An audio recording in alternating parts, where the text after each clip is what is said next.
केही महिना अघि मात्रै यो धरती हाम्रो साथीभाइको रगतले भिजेको थियो। ७६ जना आमाका कोख रित्तिए, हजारौँ घाइते भए। किन? कि उनीहरूले ५,००० रुपियाँ र एक छाक मासुका लागि ज्यान दिएका थिए त? थिएनन्। उनीहरूले त सुशासन, न्यायपूर्ण र भ्रष्टाचार मुक्त नेपालका लागि रगत बगाएका थिए। तर विडम्बना, चुनाव नजिकिँदै गर्दा त्यही पुरानो रोग फेरि गाउँ गाउँ फैलिँदैछ। गरिबीको फाइदा उठाएर दलहरूले भोट किन्न थालेका छन्। हिजो परिवर्तन भन्दै कराउने युवाहरू नै आज केही हजारको नोटमा आफ्नो भविष्य साटिरहेका छन्। आज लिएको 5,000ले 5 दिन पनि चल्दैन। तर त्यही 5,000 लिएर तपाईँले 5 वर्षका लागि आफ्नो शिक्षा, स्वास्थ्य र विकास बेच्नुभयो।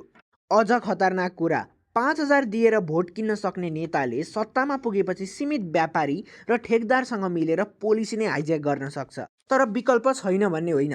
तेह्रथुममै हेरौँ, राष्ट्रिय स्वतन्त्र पार्टीका सुरेन्द्र कार्की इन्जिनियर पृष्ठभूमिबाट आएका उनी भाषणमा होइन समाधानमा विश्वास गर्ने भिजनरी नेता हुन्।